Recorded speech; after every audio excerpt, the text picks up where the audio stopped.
Hello and welcome to Feedback, the show where people get together and talk about games and the important things about games that happened in the week prior. This is the week of October 19th, and I'm here with news specialist Patrick Klepek. Hello. Our feature editor, Andrew Pfister, and the always inimitable Blair Herder. A lot of white people in this room. Yes, there are. Thank you for pointing that out. Now it's awkward. You're welcome, audience. Oh, there's a movie reference there.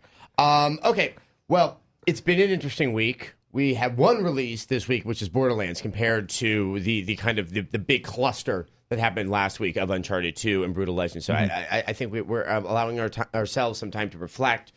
But I think for the first time also, because we started with the weather last week, we don't need to talk about the weather because there has been things that actually make news that happen. So Patrick, let's get into this. All right, I guess I can pass on the weather. But this week the NPD Group numbers came out for September 2009, and again it was kind of an iffy month for the industry as a whole. But there were some interesting things that came out of it. The PS3 combined with the price adjustment and the PS3 Slim managed to be the second best-selling hardware, just under the DS, selling 491,000 units, which is actually pretty impressive of them, considering in August they sold 212,000. So, and I think from the year prior, it's more than doubled. It's a massive leap for them, and whether that holds is really what's more important. But it's a telling indicator that the industry as a whole, the adjustments that went on with the Wii, when I went to 360, everyone was boosted pretty significantly.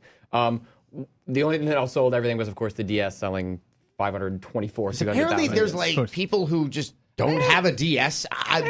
Why not buy another one? I really, it has to be like that. They have different colors. That's true. Yeah, so do NECA waivers, and they all point. taste like cardboard. Or there's I think you may have already won the obscure reference of the day award. There's a whole new crop of kids that are just getting now to DS age, so maybe that's it. It's just repopulating. It's kind of like a bris, but it's for everybody, and it happens around the time that you're 7 or 8. It's like, you're a bigger child now. Here's your DS. You can touch things. That, or I think Adam, when you talked to Reggie at PAX, one thing he brought up. I mean, again, it's Reggie, but he said that a lot of people were passing on their old DS to someone else and then just upgrading. That's true. I think that probably is true for a lot of people that might not have just gone out and bought a new DS, but you give it to your sister as a present or something, and then you go buy a new one. That's what I did with my DS Lite. I gave it to my old one to my brother. Do you think kids are bitter about that sort of thing? Like, if I got hand-me-down clothes from my older brother, I was super mad. Do you think they're like, hand-me-down this doesn't have a camera on it? You're garbage, I think Mom something and Dad. that would allow them to do something by themselves. But I think also what could precipitate that is, we just finished up the summer holidays. You got a bunch of kids, you're throwing them in the car, you're going off to Toluca Lake or somewhere like that. I don't know why you go there. Who's going to Toluca Lake? All your references don't have to be obscure, Adam. I really want to say Toledo, but it suddenly came out Toluca. But, that's how you keep the kids quiet in the back of the car. Is you give them a bunch of DSs and you say, go play Mario Kart or something like that. So, yes, I guess there are good explanations for the perpetuity of just sales for the DS. But let's get back to the PS3. I mean, Andrew, I know that I've been saying that the PS3 needed to have this price drop. I've been just beating this drum for the past year. I had a feeling it would do well for them. I think this did even better than I thought. Is this something that can continue, or is this just the one big spike it's going to get from the price drop? I think it seems like they're finally getting their act together. They have the price drop, the redesign, and I don't know if you've seen the new ads with what's his name, the director or whatever. They make a new rumor confirmation guy. Those ads are great, and they harken back to like the old PlayStation 1 ads, where it's like really genuinely funny advertising, and it gets you interested. I think they have it together. This is obviously a spike, and it won't be as big once we get into January and February of next year. No, but it's a good start for kind of a rolling momentum thing, I think. Now, Blair, you and I constantly talk about this on the show. Is this a system seller? We're almost saying it for a PS3, which needed to have that system seller. Obviously, Uncharted 2 came out last week to rave reviews. And by the number of people I'm just seeing playing it online, I think it's indicating that there must be double or triple more than just playing the single player. I mean, with this, with Infamous and Killzone this year, I mean, do you think that there is the product line that can help continue this role for the PS3 to make it actually a more competitive platform? Well, I think the Uncharted 2 thing, it's important that you pointed that out because we've seen all the industry analysts who, I don't know who these people are, by the way. I've never met one in my entire career. I'm not. If I were, I'd be married to Michael He'd be wearing a suit. Be huge next year. My proclamation would be ridiculous. I think a salary bid. But, industry analysts are saying that this momentum that they have will carry them through the holiday season. They will lead through the holiday season, and they all point to one specific game, and that's Uncharted. So I think that at this point, with it being $300 and the fact that they've always branded it as a multimedia device, if you're the holiday season, you go to buy something for Christmas, there's a great game like Uncharted 2. People like you have been playing games forever saying it's one of the best you've ever played. And it's also a Blu-ray player. Of course, I think that it's going to continue selling through the holiday season because you're getting a $300 Blu-ray player with some amazing gaming content as well. And families are buying bigger TVs. Absolutely. So I think that Uncharted will get to that critical point where God of War comes out, and then God of War will push it to Gran Turismo, hopefully not too late. That's what I think. I think that now that Sony really needs to start positioning God of War 3 and Gran Turismo. So the idea is they can't just rely on Uncharted, but the idea that there's two very, very strong games that are coming out in the first half of next year, that really is going to start to play on the consumer's mind point, where when you look at the 360, if I'm not mistaken, all we know for certain, at least in the early part of 2010, is Alan Wake. The Crackdown 2. None of them have specific dates. And I think the God of War collection also speaks to that, because the God of War collection having a God of War 3 demo is going to immediately remind you that, hey, that's coming out in March, and you should be aware of that. Let's take a quick look also on the top-selling games from the month of September. Yeah, one of the big takeaways, and one that I'm sure MTV Games and EA is really happy about, is that the Beatles Rock Band managed to outsell Guitar Hero 5. And Activision very early had been declaring that they were the winner based on sales in Europe, but in North America at least, Beatles Rock Band sold 595,000 units, and Guitar Hero 5 sold 499. But really, I think MTV Games, regardless of the numbers, regardless of that, all of the industry analysts were predicting that Beatles Rock Band would sell over 1 million the first month. What is most important to MTV and EA is that they beat Guitar Hero. It doesn't matter what the sales were supposed to be, what they wanted it to be. They can say they beat Guitar Hero. And Guitar Hero had like a 4 or 5 day head start on them as well. And a SKU head start. They had a PS2 version, which Beatles didn't have. True. Like they had the Beatles going for them, but that, it was whether that was going to resonate with the young audience would remain to be seen. And whatever happened, maybe they reach newer gamers, outside gamers, but either way, like that's a big thing for MTV, and I think that's hopefully forward momentum for whatever Rock Band does. I mean, I guess the only problem is I don't even know if it's ever going to sell enough units now to ever recoup probably the cost of trying to put Beatles Rock Band together. The DLC might take care of that. That may, because it is probably in excess of what it actually costs for them to make it. Halo 3 ODST. We never expected that it was going to match the sale figures for Halo 3. But is this better or is this worse than what you thought? It sold 1.52 in September, which is roughly half of what Halo 3 did. And considering the marketing campaign that Microsoft rolled out, the kind of buzz there was about ODST, I think that feels like it's pretty in line with my expectations for how people were going to take with the game. Yeah, Blair. I mean, were you expecting gangbusters from ODST, or we've had this conversation again. People can't hate me any more than they possibly already do, so I don't care about saying this. But I've never really been the biggest fan of the Halo world as a whole, anyway. What? 1, 2, 3, 4. You declare somewhere. So, but I will say that I expected good things from this game because of the marketing campaign. I thought they finally made it. They made it really accessible, like for people that maybe aren't into aliens and Halo rings and the Flood. The campaign made it very human and very personal. And so I thought that it was going to do pretty well, and it looks like it did. I think it's pretty much like Patrick said, in line with what I expected to see from it, because a lot of people like myself who maybe weren't into the Halo universe, I looked at that marketing campaign and I said, you know what, I'll give this a go, for sure. So excellent analysis. I find it very interesting that I kept on saying that Batman, I thought, despite being a strong game, really was in a good position to sell a lot of copies because it had that BioShock release date, right after the summer drought. It got some good critical acclaim. It charted 2 months in a row. I mean, Andrew, is this something that you would have expected? Just because it's Batman, and Batman's like one of the more incredibly popular comic book characters, it doesn't surprise me to see it on the charts. And it had that word of mouth thing like BioShock did. Like, this kind of caught us by surprise how actually good it was. So I'm not surprised by that. All right, we're talking about game sales of the past, and now Patrick, tell us about game sales of the future from Mr. Peter Moore. Yeah, Peter Moore, the president of EA Sports, formerly executive at Microsoft, and at Sega, was at a San Francisco digital media conference talking. They were just talking about the industry, the future of the industry, where they expected things are going, and Peter Moore essentially, he called the current game model, essentially selling things at retail, something like this, as a burning platform. Specifically said, the core business model of video games is a burning platform. We all recognize that, and we'll recognize in 10 years from now that when we tell our grandkids, we'll tell them we used to drive to the store to get shiny discs that have bits and bytes on them, and we'd place them in this thing called a disc tray, and it'd whirl around, and they'd go, what? what? And so when have we ever used any of those phrases? I don't know. What? Can you just go ahead and put that in the disc tray? I'd like to play it right now. I want to play that game tape. Yeah. I mean, yeah, I think there's a little old man Peter Moore coming out, but like sitting by the well, if he's gonna have grandkids fire. in 10 years. But I mean, he made two interesting predictions. One was that it'll take roughly a decade before we can do any real serious move away from retail, and then also that he expects Microsoft to be the first one to come out with an all digital machine. I guess ostensibly ignoring the PSP Go. So.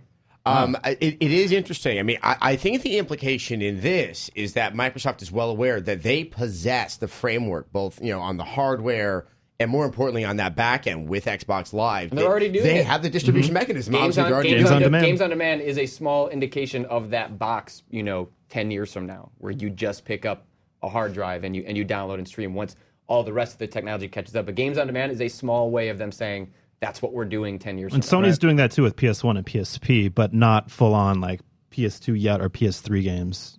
Except for like Burnout and stuff like that. And I mean, yeah, there are small examples, and they just still don't have their audience really as aware of that opportunity as I believe Microsoft does with Xbox Live. Right. This is something I've been playing around with in my head. I mean, with the Xbox 360, the way it is, let's assume that everyone gets a larger hard drive because that really is, I think, the one stumbling block. I mean, could the 360, if it's around 10 years from now, just handle this transition? I mean, are we going to have to look at really a new piece of hardware outside of storage space to allow for a digital distribution of what we now buy in the retail stores?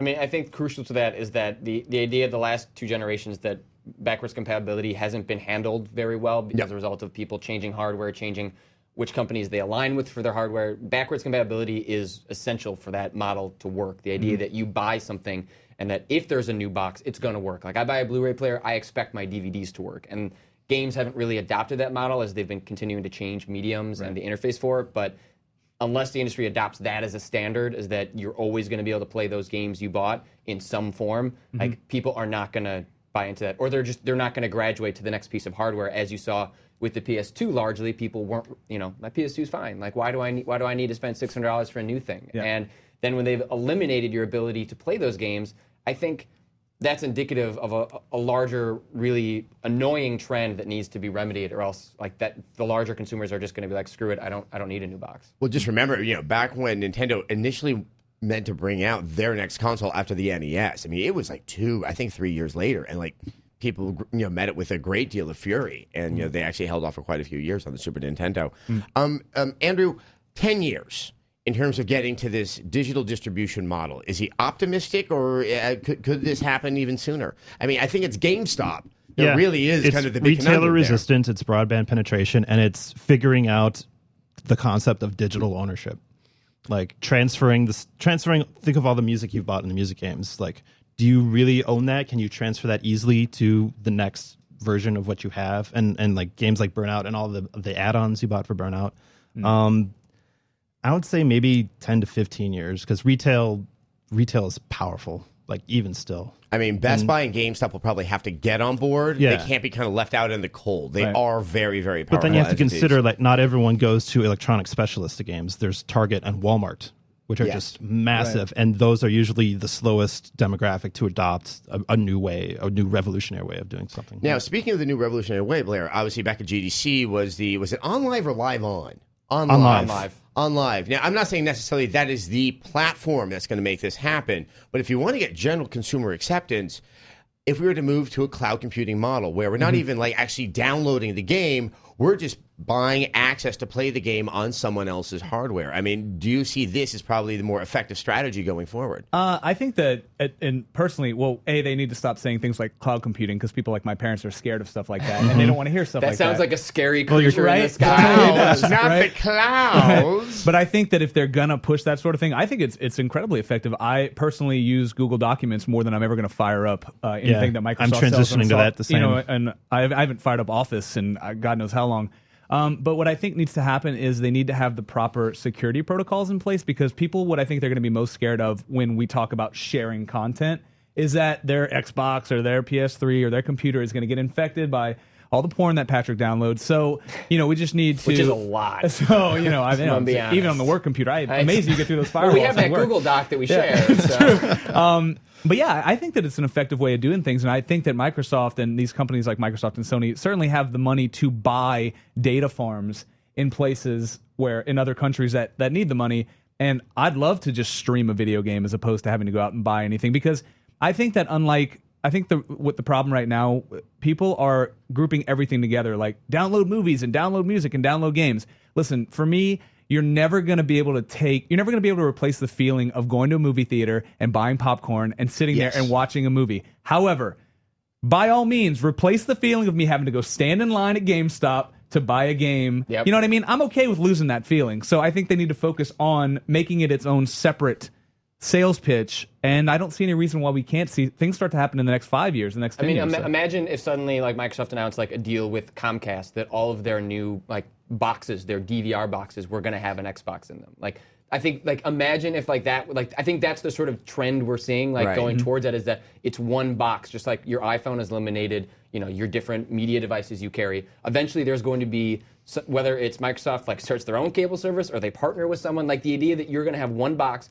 that's a DVR that plays your games, that plays your photos, like that plays your Netflix, like that is all converging into one thing. And I think it's going to be almost telling the first company that just says, screw it, we're going to do that. Because that will be a really powerful move that, that's a really compelling package. Get your TV, get your games in one machine. Well, yeah, it is. But I think as we learned this week, just, IW switching servers is hard enough. Switching any of this.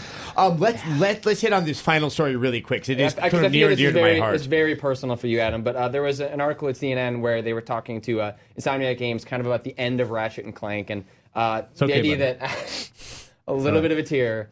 And just it brought up sort of a larger discussion of like when do amongst the readers about when do games end, when is a proper way for games end. According to the readers, they don't want Ratchet and Clank to ever end. And so I thought I'd throw it to you, Adam, in terms of having played the new Ratchet and Clank, what you thought of where they've taken the story, and then like how would you feel about them ending the game where it is, or if they ever should? It's funny because I don't want to give away any spoilers from the end of the game. Right.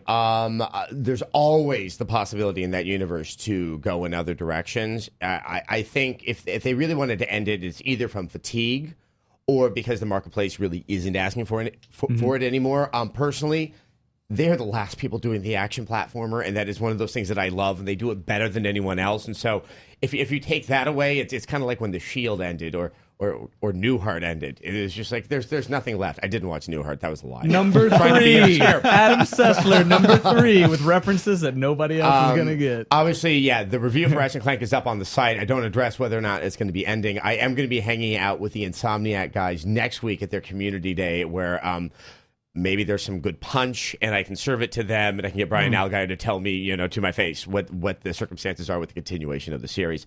With that, let's now talk about our game of the week, which is the other one that came out last week, Brutal Legend. I mean, 2 massive games, Uncharted and Brutal Legend. Brutal, obviously, is something that we've had our eye on for so long because it's Tim Schafer, because it was such an interesting looking world, and obviously all the drama about whether or not it was ever going to find a publisher, get finished, and actually find its way to the marketplace. It has. So now we can just talk about the qualities of the game. Patrick, I'll start off with you. What is your overall impression of Brutal Legend? It's a really mixed mash of a lot of things. Everything I'd seen about the game before I played it, even to as I'm playing through the first 4 or 5 hours, it is not the game I expected. I wonder if that's possibly to the detriment of the game. What did you expect? I expected a hack and slash action game. I did not expect any RTS elements whatsoever, and I think it's a little too early for me to judge whether I think that's a good thing or a bad thing. But between the marketing and then the way the game was released and then the way the game it was showed to the press, like, I don't know, the game is just a weird mash of things, and I love the world, I love the writing, I love everything that feels like Tim Schafer's stamp on it. And even if you don't like Jack Black, I think you'll like Jack Black in this game. But I don't know. I'm pretty mixed on it. I love everything that is Schafer, but everything else about it, I'm still trying to sort out how I feel about it. Andrew, do you feel like you slept with someone and you forgot their name? I've probably played the least of everyone here. I did like 3 or 4 hours last night, and Patrick and I were talking about this before coming down to the show. Apparently, I didn't get to like the real full-on RTS stuff. I got to like the which are commanding the stage battles. Yeah, I learned how to like command my guys, and that was cool. I can't imagine playing a game like just a straight up hack and slash and just enjoying it the entire way through. Like I need that extra twist on it, because otherwise, okay, x square x, triangle, x square x, and oh, this is funny.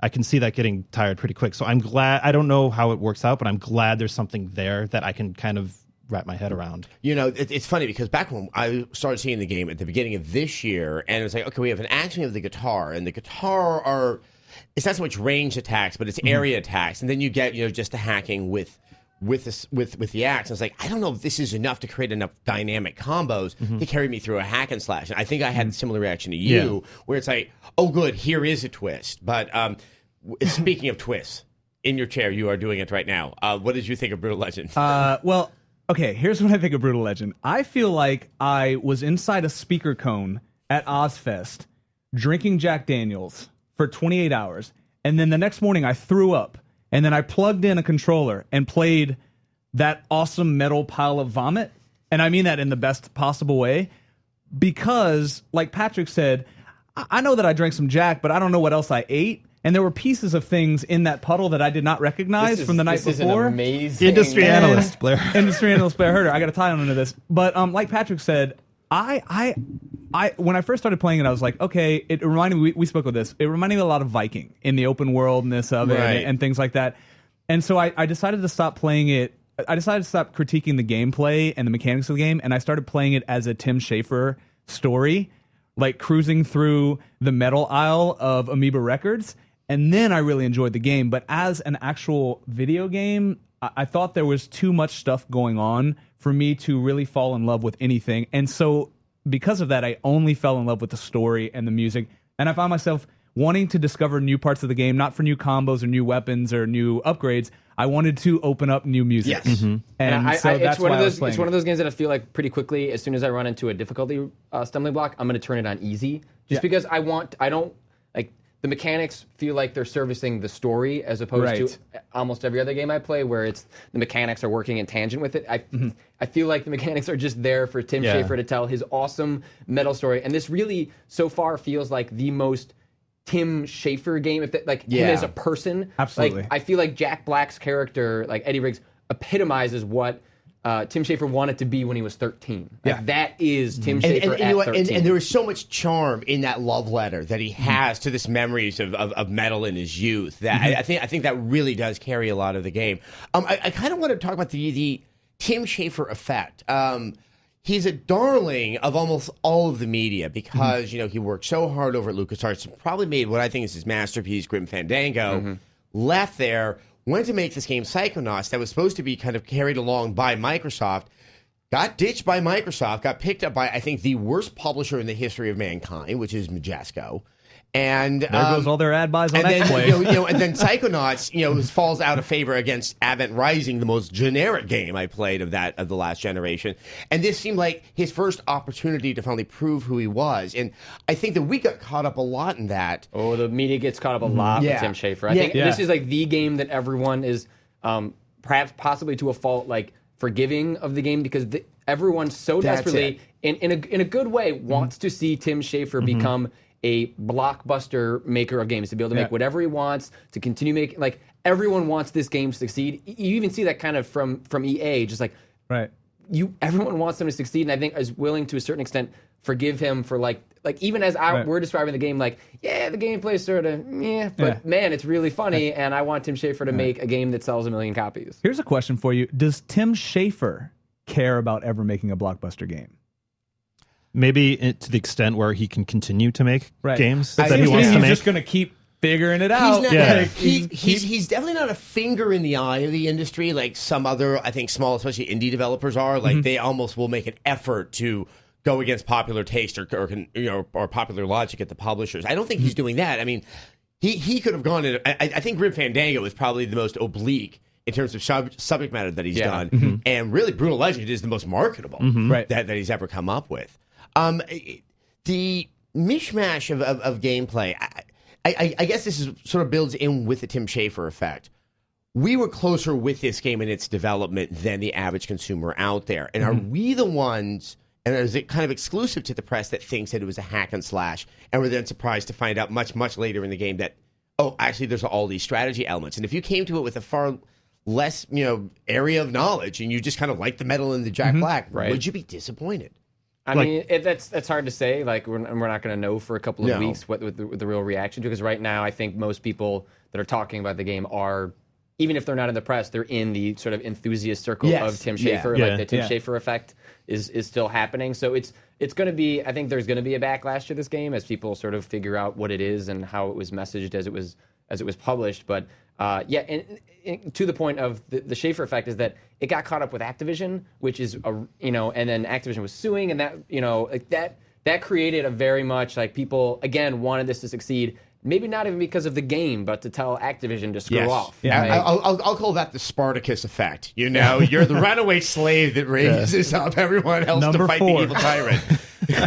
Number 4, Adam. We need an actual board that we can start making. Spartacus. I mean, I guess it's one of those shames where I would like Tim Schafer to just make a game away from all this drama and problems. I mean, he's constantly seems to be stuck with these trappings of the industry that just add this heightened level of expectation and narrative to every effort he makes. Well, there could be someone just like Tim who walked into a record store back in the day and browsed through the records and found something that looked really good on the cover and bought it, took it home, and just fell in love with it. Maybe a kid or 17-year-old, because it's rated mature, walks to the game store, leafs through, finds Brutal Legend, takes it home, falls in love with it, doesn't have any idea who Tim Schafer is, but now does because of this game. Right. No, that's a good point. And really, I think at the end of the day, and this is more than just sort of the story and everything else that we all generally liked about the game, because I was quite a fan of it. Absolutely. Is that the level of imagination and I think just kind of excitement that you can feel in the creator that kind of is in every single moment of that game, that I think that's very infectious, and hopefully it will inspire a lot of other gamers out there. Obviously, the review is on our site from Jake Gaskill. He gave it a 4 out of 5. So I think in this discussion here, we're really talking about this game relative to expectations, not as if it's a good or bad game, which is my segue into our reader question of the week. Professional. Yes. Well done. Which deals with these 4 out of 5s on our site. Blair, you're a man of a beautiful timbre. Actually, let's do this. Discerning taste. Andrew, you do the first half. Didn't anyone You need to do tell the you first that? half. Where should I stop? And stop when he mentions Fallout 3. Okay. Before the parentheticals. And Blair, take it from there. Okay. This is from user Duberry. Please explain the review process. Borderlands gets a 4 out of 5, while ODST gets a 5 out of 5. ODST is much shorter, has very little story, and contains previously released content. Really, I don't understand the reasoning behind reviewing games if there isn't a universal standard regarding length, new content, etc. I don't know how I'm supposed to follow that, but I will. Borderlands gets slapped with the cliched ending tag, while Fallout 3, which I loved, gets a pass for an ending that was, inexplicable. Borderlands is clearly a better shooter, while Fallout wins hands down in the story and character interaction department and overall amount of gameplay. Borderlands has a 4-player co-op, not to be sneezed at achievement. Patrick, just go ahead and take that last line. Hey, I know it might seem like I'm just complaining. Hey, I would really appreciate some insight into the process. Okay, Duberry, you're complaining. All right, don't retreat from your paragraph of annoyance right here. He's complaining in a civil way. Yeah. Well, he didn't use caps gotten lock. a lot worse. So, Yes. This is not that one bad. of those things, and I'm kind of glad that we actually chose this one. It drives me crazy that it's not like some grade school spelling test where I got all the words spelled right, I'm done, move on, I got my pass. No, we actually care about your penmanship. We care about what words we actually, you actually spelled right. It's just this idea that there's some gold standard and that there's a scientific analysis is just, I mean, we constantly see crap like this. Right. But it's just every time I do, I just kind of shake my head that I thought, people might actually be able to figure this out. Patrick, take it away. The problem is, and this is like a larger part, and you can see this, larger in media and politics, is that what is he going to the review for? And is he going to the review to hear an interesting critique of the game, or is he going to the review for a validation of his own opinion? And you can look specifically at how he talks about how things were right or wrong with these games, or why he disagreed with the scores. Is he disagreeing because he disagrees with the score because he would have rather have written the review? Like it didn't validate his own opinion of the game rather than appreciating, oh, they pointed this out, I disagree. Right. No, it's like, no, you're wrong, I'm right. Like, I think, and that's really institutionalized in how people respond to reviews. Is like a lot of people, when they comment,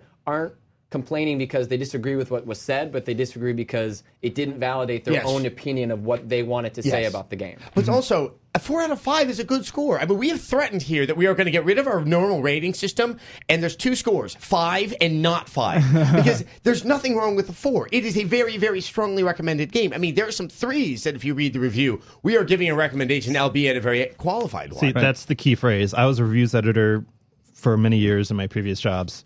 And whenever this came up so many times, and I always resorted to reviews is not math, it's not a formula, it's not a checklist, it's not done in committee. We have different people doing different things, and it's the text of the review. It's what we're saying. The score just kind of, summarizes or highlights an emotion you try to put on it.